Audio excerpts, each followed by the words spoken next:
So CRUD அப்ளிகேஷனுக்கு அப்புறம் நம்ம பார்க்க போகிறது என்னென்னு பார்த்தீங்கன்னா வேலிடேஷன். ஸோ அந்த ஃபார்மை எப்படி வேலிடேட் பண்ணுறதுங்கிறத நம்ம இப்போ பார்ப்போம். இதில் நீங்கள் என்ன கொடுத்துருக்காங்கன்னா, இதில் வேலிடேஷன் லாஜிக் எப்படி எழுதுறது, அதை எப்படி டிஸ்பிளே பண்ணுறதுங்கிறத கொடுத்துருக்குறாங்க. ஸோ அதுக்கு போவோம். ஸோ லாஜிக் எப்படி எழுதுறதுன்றது வந்து இங்கே $requestங்கிறதுல அதில் அப்படியே வேலிடேட்னு ஒரு ஃபங்க்ஷனுக்குள்ளே வந்து அறையில் வந்து அதை எப்படி வேலிடேட் பண்ணுறதுங்கிறதுக்கு இங்கே கண்டிஷன் கொடுத்து எழுதியிருக்காங்க.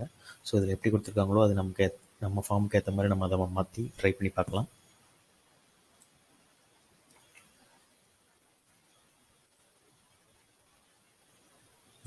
கான்ட்ராக்ட் கண்ட்ரோலருக்குள்ளே நான் போகிறேன்.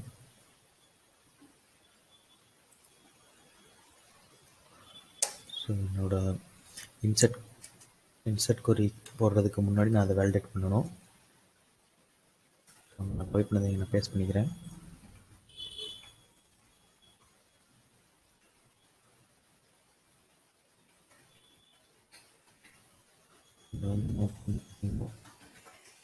ஃபர்ஸ்ட் நேம் ஒரே ஒரு ஃபீல்டை மட்டும் நம்ம வேலிடேட் பண்ணி செக் பண்ணி பார்க்கலாம். மேக்ஸிமம் வந்து இமெயில் தான் யூனிக்காக இருக்காங்கன்றது செக் பண்ணுவோம். ஸோ இமெயிலுக்கு வந்து யூனிக்ன்றது கொடுத்துருவோம். ஸோ இதில் ஃபஸ்ட்டு என்ன கொடுத்துருக்காங்கன்னா, இது வந்து ரெக்வயர்ட். ஸோ இது எம்டியாக வந்தால் இந்த கண்டிஷன். அதுக்கடுத்து ஆர் போட்டு உங்களுக்கு யூனிக்காக இருக்குன்னு சொல்லி இங்கே கண்டிஷன் கொடுத்துருக்காங்க. அது வந்து யூனிக் கோலன் என்ன டேபிள் நேமோ அதை கொடுத்துருக்காங்க. ஸோ நம்ம வந்து எடிட் பண்ணி நம்ம கான்டாக்ட்ஸ் அப்படின்ற நேம் கொடுத்துருவோம். ஸோ மேக்ஸிமம் எனக்கு 22 to 55ன்ற வேலிடேஷன் சொல்லி கொடுத்துருக்காங்க. ஸோ அது நமக்கு வேணாம், அதை ரிமூவ் பண்ணிடுவோம். ஃபஸ்ட் நேம் பார்த்திங்கன்னா ரெக்வயர்டு மட்டும் இருந்தால் போதும். அதில் வந்து நம்ம ஒரு மினிமம் வேலிடேஷன் கொடுத்துக்கலாம். மினிமம் கேரக்டர்ஸ் இருக்கணுன்ற மாதிரி ஒரு வேலிடேஷன் கொடுத்துக்கலாம். இது மட்டும் இப்போ நம்ம போட்டு செக் பண்ணி பார்ப்போம்.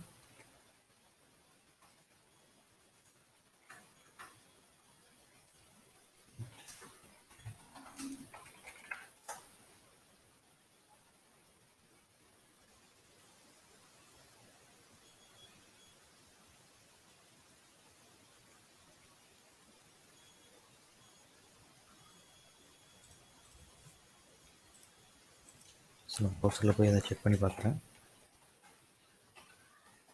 கான்டாக்டில் கிரியேட்ன்ற ஃபங்க்ஷன்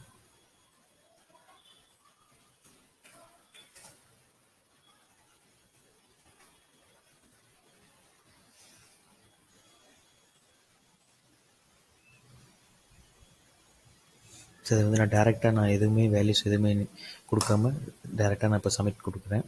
அப்படி சப்மிட் கொடுக்கும்போது என்ன நடக்குதுங்கிற செக் பண்ணி பார்க்கலாம்.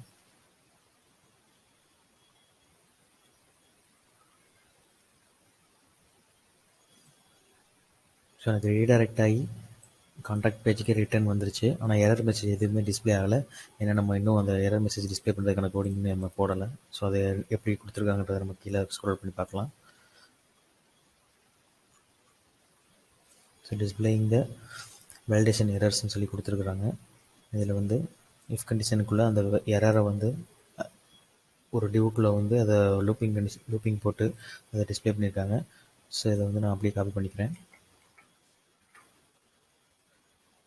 இது வந்து ரீடைரக்ட் ஆகி contact.play.phpக்கு தான் அது ரீடைரக்ட் ஆகி வருது. ஸோ அந்த பேஜில் நான் அதை ஒரு இடத்துல நான் ப்ளேஸ் பண்ணிடுறேன். அங்கே போய் நான் மறுபடியும் அந்த சப்மிட் பட்டனை நான் ப்ரெஸ் பண்ணுறேன். ஸோ மறுபடியும் நான் சப்மிட் பண்ணும்போது எனக்கு அந்த எரர் மெசேஜ் வந்து டிஸ்பிளே ஆகணும்.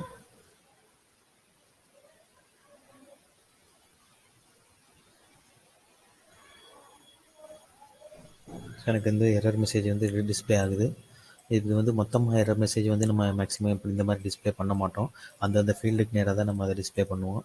ஸோ அந்தந்த ஃபீல்டுக்கு நேராக எப்படி டிஸ்பிளே பண்ணுறதுன்னா, இதை வந்து டெலிட் பண்ணிக்கிறேன். அதை டெலிட் பண்ணிவிட்டு இப்போ எனக்கு ஃபஸ்ட் நேமில் ஒரு எரர் அப்படின்னா இதில் வந்து ஒரு கண்டிஷன் போட்டுக்குவோம்.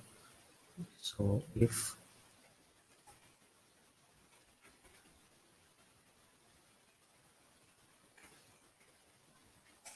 $error hasன்ற ஃபங்க்ஷனுக்குள்ளே வந்து எனக்கு இந்த ஃபஸ்ட் நேம் அப்படின்றது வந்தால்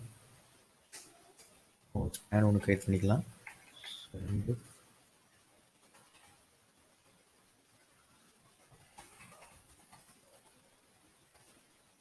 ஸோ ஸ்பேனில் கிளாஸ் ஒன்று கொடுத்துக்கிறேன். ஸோ அந்த வேர்டு வந்து ரெட் கலரில் தெரியறதுக்காக டெக்ஸ்ட் டேஞ்சர்ன்ற ஒரு கிளாஸ் ஒன்று கொடுத்துக்கிறேன்.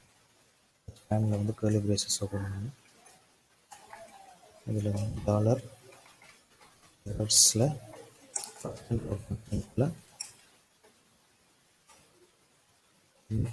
இதெல்லாம் பாஸ் பண்ணுறேன்.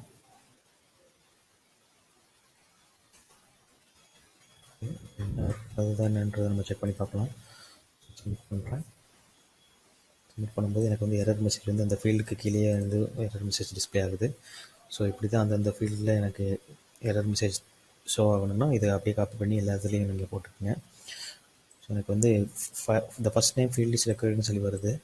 எனக்கு வந்து வேறு ஏதாவது கஸ்டம் மெசேஜ் நான் கஸ்டமைஸ் பண்ணணும் அப்படின்னு நினச்சிங்கன்னா அதை செகண்ட் பேராமீட்டராக நீங்கள் அந்த அரே வேல்யூஸை பாஸ் பண்ணும்போது அது கஸ்டம் நீங்கள் என்ன கொடுக்குறீங்களோ அந்த மெசேஜ் வந்து இங்கே டிஸ்பிளே ஆகும். ஸோ எக்ஸாம்பிளுக்கு நம்ம இப்போ ஒரு கஸ்டம் மெசேஜ் ஒன்று ட்ரை பண்ணி பார்க்கலாம்.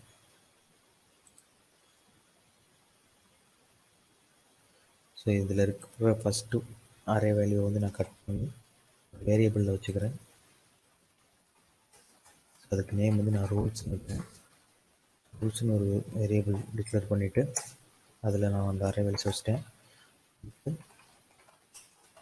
கஸ்டம் மெசேஜஸ் அப்படின்னு சொல்லி நான் ஒரு வேரியபிள் டிக்ளேர் பண்ணுறேன். இல்லை அதே மாதிரி ஒரு அரே டிக்ளேர் பண்ண போகிறேன்.